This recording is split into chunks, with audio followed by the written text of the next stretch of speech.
in the 1950s. And the children of a woman who was property, property of the owner. I don't, okay, right. Children born to a woman who was herself enslaved were property of the mother's owner. This is still the way it goes. And well, women were property up until fairly recently. We just recently got the vote. And, you know, there's very little taught. You know, I'm a very well-educated person. You know, I have 13 plus years of post-high school education.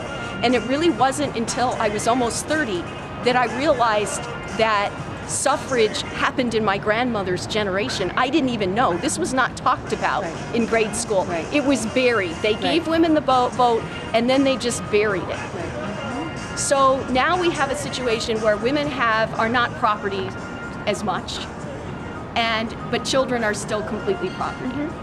And our laws just need to evolve. Well, they control the women through the property. Yeah, through we're the property children. through the extent that we make sacrifices, where we stay in relationships, They where still we control protect the us. children. This is where the life interest comes in. Yeah. You have three great things that are supposed to be protected under constitutional law: life, liberty, and property. For 200 years, we have all kinds of case law in every state in the Union and the federal government having to do with the deprivation of property rights. And even if it's not property per se, you can protect your property rights, such as your salary. It's not your property, you haven't worked yet. But if somebody takes your job without due process, you can sue. So we have 150 years of litigation about liberty. And you're talking about, they're not going to necessarily put handcuffs on you and take you to jail, but there are plenty of things they can do to take away your liberty interest. Absolutely. And the Fathers' Rights Gang is saying that it's denying their liberty interest if you want to restrict their visitation. So the point is, you've got these 2 out of 3 that are being protected by American law. Not one case since the Constitution was written, not one case on a life interest for anyone. So the only kind of rights that children have, which is the life interest, has never once reached the courts of this country. The judge put me and my son on the auction block and sold us to separate owners. Correct. That's exactly what happened. And the fact that the life interest is missing from American law makes the use of precedent almost impossible, because you have no precedent for the life interests of anybody. Anybody under 18 has no interests, because property only belongs to their parents or to them in some kind of a trust, and they don't have liberty. Instead of liberty, they have custody. So we have nothing to work with. That's the issue. So I think it's completely a civil rights case. Absolutely. And the other thing that complicates this case is that the mother is a person of color, and so is the child. And in the particular state that they're in, I think that certain lives are considered more valuable than others. I'm No sorry. doubt about it. I think there's racism in the system. And I've been aware of this racism. No. This is near this area. Virginia. Virginia. So I guessed it. How did I guess it? Right. I noticed this phenomenon actually when I was practicing psychiatry 15 years ago in Connecticut. I saw a number of mothers who had issues. You know, I didn't really think they were fit mothers, to be honest, but they had lost their children completely, and their children had been given up for adoption. And one thing I noticed was that all of the mothers that had lost their children to adoption, who were drug abusers, were white. And I saw many women of color, and they were awful mothers, and they had their still children with them. Their children weren't even in foster care. Nobody wanted them. So I think that there's so many levels of problems. There's a racism that's involved here too. That it's horrific. And for me, it boils down to psychopathy. That's how I got into this. See, because, and I'm not plugging my book because I haven't really worked hard to market it, but I released a book in 2006 that was called Just Like His Father. And it talked about what mothers can do, or actually what parents can do if you find that you accidentally had a child with someone who had these issues. And so I released this book. I released this book thinking that everyone was going to be in my situation, because my son's father went to prison when my son was 5 months old. And he didn't get out until it was so long that, thank God for me, I've not personally had to face this situation. And I think that the most important thing the courts can do, the criminal courts can do to protect families, is to keep these people incarcerated for as long as possible. And in the studies that I've done, incarceration is the main path to freedom for the families, because once they get away from the abuser, the perpetrator, then they realize, and then they just keep them out of their lives. So after this book was released, I didn't do anything to market it. I just put up a website saying I've got this book, and I started, I gave people copies for free, and people email me and they want a free copy. I'll give you a free e-copy. But I started getting letters. What do you do if the psychopath won't leave you and your children alone? And I said, what? Because they teach us in school that psychopaths, quote, abandon their young. And so therefore, all of these people that are trying to hold on to their children can't possibly be psychopathic because they want their children. And so since they want their children, they must love their children. That's the logic. Right. So this blew me away. So this is 2006. And so I started inviting these people to talk to me on the phone. Just tell me what's going on, because I can't believe this is happening. So I didn't come at it from the point of view of domestic violence. I came at it from the point of view of a severely personality disordered perpetrator.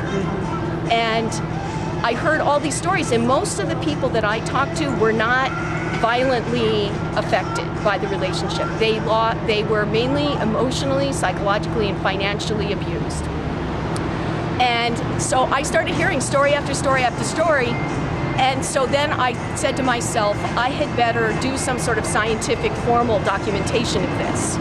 So over the last year and a half, I've been working to try to formally document this so that I can get it into the psychiatric literature, the psychological literature.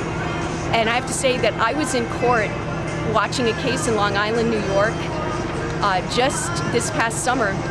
And a psychologist who had done a half-baked evaluation of this perpetrator. Now, this perpetrator was diagnosed a psychopath by one independent forensic evaluator and as having antisocial personality traits by another independent. So we had two independent forensic evaluators that were not paid by either side, but were, ordered by the court, that both came to the same conclusions about this guy. And the psychologist testified in court, quote, Robert Hare says in his book about psychopaths that psychopaths have no interest in children. This man wants an interest in children, so therefore he cannot be a psychopath. Now, just think about the logic of that this psychologist is saying there is one rule-out symptom or trait that trumps everything. If you want your children, you can't be. Does that make any sense? We have a list of 20 traits on the psychopathy inventory that we look at that are proven. Wanting your child has nothing to do. Right? And he wants them to get back at the ex and be a psychopath and continue to torment and terrorize the ex. There's another motive, and that is that in the early 70s, when the feminists started to talk about child support, at that time, you started to see fathers wanting custody. Right. And the whole thing has flipped now to the point where the only real act of child support enforcement is being done against mothers. Absolutely. Because the father doesn't want the kid. He finds a second wife, a third wife, a girlfriend, a low-paid employee, somebody, from a country where they have no food. And he puts the kids in the care of that person. He doesn't care about the kids at all. He's still a psychopath. That's right. But now he's got the woman who harmed him, who divorced him, who said bad things about him, paying him every week Yep. to do something to her he knows hurts. That's me. It's a perfect system. Yep. And the psychopathy does all sorts of things that are not already in Robert Hare's book. Right. That is true. You can't make an exhaustive description of every psychopath on earth in a single book. Right. Especially not one that's a good book, but you're right, it's not exhaustive in that sense. And it No, I doesn't. mean, it defines something, it describes something, but it doesn't say the last word. It's not like I don't know what book that is in the Bible, Isaiah or something that says this is the first word and the last word and don't add any words to it. We're studying what psychopaths do. We have a lot to learn. Oh, Right. yeah. You're right. And one thing we know they can do, they know how to work a power dynamic. And so judges and officers of the court who are professional power people relate to a psychopathic individual because they relate on that power level. And a victim who's been subjugated can't relate, can't be related to in that way. So that's why the other reason why victims are at a disadvantage. Oh, and then of course in you this have situation. the necessary effects of being exposed to this behavior. After a certain number of years, the woman's had a baby with this guy, at least one, okay? And after a certain number of years, here you've got her as a result of the experience she's had with him. So either she's going, ouch, ouch, and then, oh, she's a victim and she's a whiner and she's incompetent and she can't be a good mother, or you have, how dare you, and then she's a vindictive bitch. So you don't have a setup where anything can be determined with any kind of scientific. You can't do anything logical or scientific with it. Especially you get a. Who are the family court judges? By and large, they're judges who do not have to rule in accordance with any set standards because they've got this thing called best interests, and all they have to do is say it's in the best interests. It's a magic mirror. So it's in the best interest of the child not to be brainwashed anymore. Boom, you're done. You don't have to prove a thing. In fact, the mother proving that the child is being harmed by being with the father is proof that she's a brainwasher. So you haven't got anything you can assess, you can evaluate, you can put the pieces together. It's a puzzle that can't be solved. Exactly what happened to me. Thank you for articulating that so well. Whoever's got the big guns has and who's got the big guns? I mean, let's be frank. They have all the If a guns. woman tried to save one of her kids from one of these abusers, they would shoot her down in front of the child, and this would be, the mother went crazy, we had to save the kid. So what do you think is the solution? You're presuming I think there's a solution. Yeah, if you don't think there's a solution, then what's the purpose of us all? I have a hard time answering that question because I was in the trenches in 1980, okay? And we wrote the book because we thought there was nothing more we could do, but the book would do something, and frankly it didn't. The book is Hostage Child by Rosen, R-O-S-E-N is the author. And the point of, I'm very cynical. And when you say, what's the solution? I'm telling you that sentence came exactly from the conversation my editor said to me. You cannot write a book and ask me to sell a book when you say there's this big problem and you're not giving me a solution. I said to him, I can't give you a solution. I'm being realistic. He said, I can't sell a book without a solution. Write that last chapter. I wrote the last chapter because my guy told me to, and I wanted to get the book published. The reason the last chapter, which we call carco legislation, would not work is that the system is not making a big mistake and making a bunch of little mistakes in all these little cases. The system is doing exactly what it intends to do. Why is there no life interest litigated in American law? Why could I not find a single constitutional scholar at any of the universities and law schools in this nation to back up the life interest? Why have I been standing there like a fool since 1992 waving a piece of paper nobody wants to read about this? Because they do not intend to correct this. This is going the way they intended to go. If you had the life interest of children protected for 3 generations,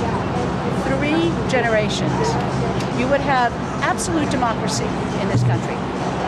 All you had to do was have the life interest of children protected, defined, acknowledged for 3 generations. I have no way to guarantee you this is true. I will not be alive when this could have happened. There's no control group to see what would have happened. But without the life interest, we're going where we are going. We know what the curve looks like. We know what's at the end of that curve. My only advice at this point is if you've had a child, do the best you can. Understand the realities. Don't kill yourself. Keep going. We are with you. We understand that what you're saying is true. We understand that every word you're saying is true. It's not your fault. And don't have any more kids. That's what I've been saying. I've been saying it to young women. Don't have kids. Don't do it. It is not safe. I would be saying this if the world were so toxic chemically at this point in time that your child was going to die by the time he was 6. Don't have kids is all I can say. It's a terrible thing. And I'm a Jew. My culture doesn't say that. I'm not a religious Jew. I'm not saying I wouldn't say that religiously, but I'm saying culturally. That's not my culture. That's not my background. I say it because I've been looking around for a long time. People can call me whatever they want, depressed, mentally ill, whatever you want to call it. I am seeing something that must be real. I have tested it, I have tested it, I have tested it. It is happening. And under these circumstances, although I'm not sorry I had my son because of who he is, and I'm not sorry about what happened because he is who he is. Okay, and I give that to him. That's him. That's not the country, that's not the courts, it's not his father, and it's not me. But as a general matter, don't do it. Thank you for your words of wisdom. Worst case I've ever seen because the child had a butterfly tear in her eye. Could I ask you what brings you to our protest today? Yes, Full explanation of what happened. I'm the co-author of the book, The Hostage Child, Sex Abuse Allegations and Custody Disputes, that I co-authored with Michelle here. Professor We've been involved in this issue for over 20 years, and unfortunately nothing has changed. We began in the early 90s, late 80s actually, holding demonstrations against judges that were giving custody of children to molesters. We wrote our book, it was published in 96, 16 years ago, and the sad thing is that the situation has only become worse, not better. And so there's still so much work to be done, and we have to keep going somehow. It's very depressing, but so much is at stake that one just cannot give up. Do you have a card? I need your card. Not with me, but if you have a piece of paper, I can write my contact information. Certainly do. I'll put you in my little black book. Thank you for speaking to our camera. I could write it on one of these. Very good. In the past 20 years, judges gave 1 million children to batterers and molesters. And Melissa and I are here to put a stop to it.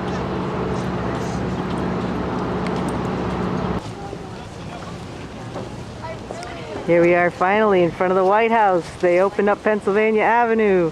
We don't know why they closed it, but here we are where we're supposed to be.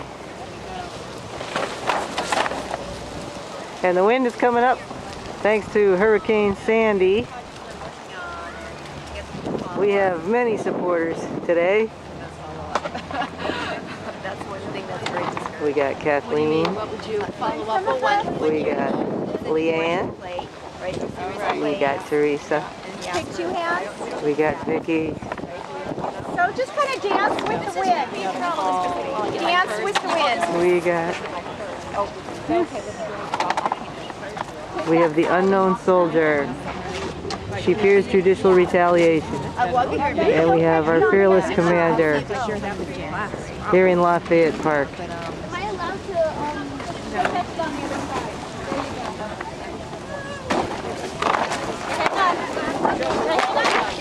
I can't get in there. The wind's coming up. Hurricane Sandy is coming on us. Well, I do see them. Yeah. Inter-American Commission on Human Rights says USA violates human rights of battered mothers and children. Exactly right. Here we are. Our children will thank us. Our children will see us. $4 billion a year for child support enforcement fuels custody wars. Abusive deadbeat dads go for custody and child support, and that's exactly what they've done to me. Thank you so much for being here. In the past 20 years, judges gave 1 million children to batterers and molesters. Is Michelle looking out the window today? You can see these from the White House. And we are being approached for our protest permit. Everything's in order. No.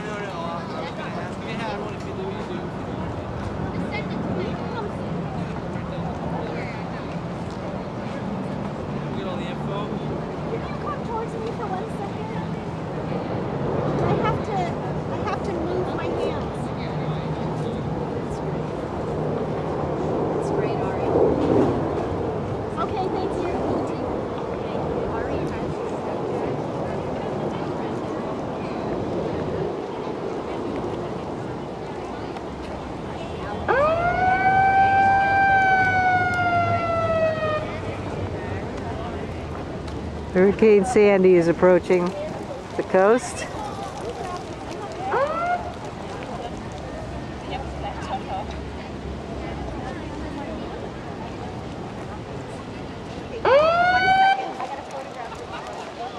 And our bullhorn's going off.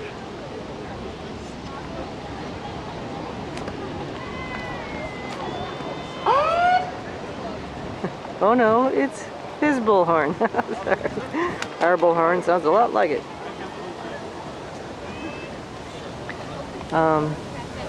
Would you like to say a few words? Well, despite the weather, despite the oncoming storm, we're still here. We're out fighting, and we're not going to give up. So this is not the last you'll see of us. Excellent. Thank you for your service. Internet trafficking, and it is a huge epidemic problem. So if you think it doesn't affect you, one day you will find that it really does. It will affect your children, and at the very least, it affects your pocketbook, because your tax-paid dollars are paying for this, because the money is coming out of Health and Human Services and being funneled through the TANF program, Temporary Assistance to Needy Families, and abusers are diverting those funds. 71% of the money in TANF is unaccounted for, and is going to protect abusers and batterers, and children are suffering for this. They are being taken away from protective, loving parents and being put into the hands and supervision of abusers. There are many children who are dying and are being murdered. In California, last in 2010, there was a baby boy who was murdered by the father after the father wrote numerous reports threatening the mother and the child. The judge ignored it. The judge called her a liar. We're circling. And within a day, that baby was dead.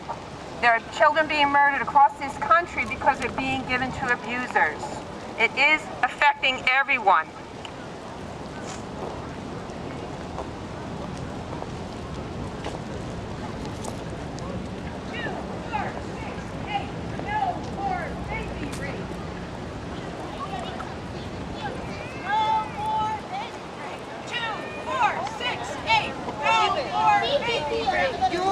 Yo te digo, porque tú tienes Yolanda, tú tienes Yolanda ya, 1, 2, 3 ya.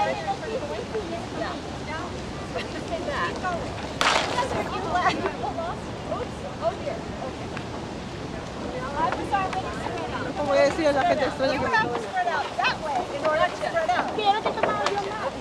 No.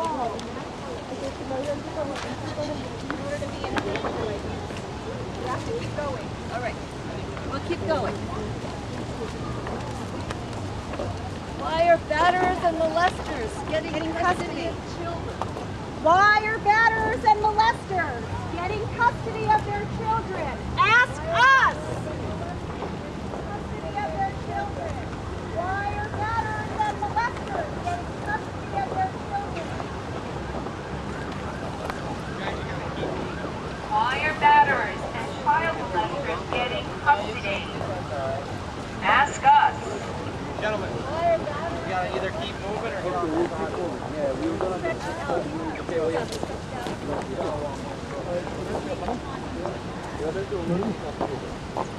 Do that again, Becky. We'll say ask us. Yeah.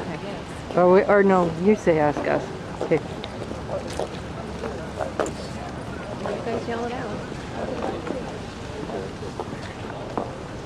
Well, you Why do are batterers and child molesters getting custody? Ask us! Trust the courts. Why are batterers and child molesters getting custody? Ask us! The courts. Why are batterers and molesters getting custody? Ask us!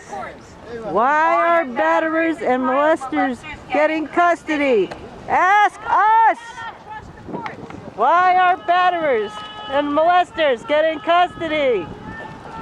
Because you cannot trust the courts. Why are fit, loving mothers losing custody? Because you Ask us! Why are fit, loving mothers losing custody? Ask us! Why are fit, loving mothers losing custody of their children? Because you cannot trust the courts. Why are fit, loving mothers losing custody? Because you cannot trust the courts. Why are fit, loving mothers losing custody? Because you cannot trust the courts. Why are fit, loving mothers losing custody? Because you cannot trust the courts. And Why are fit, loving mothers losing custody? Because you cannot trust the courts. Why are fit?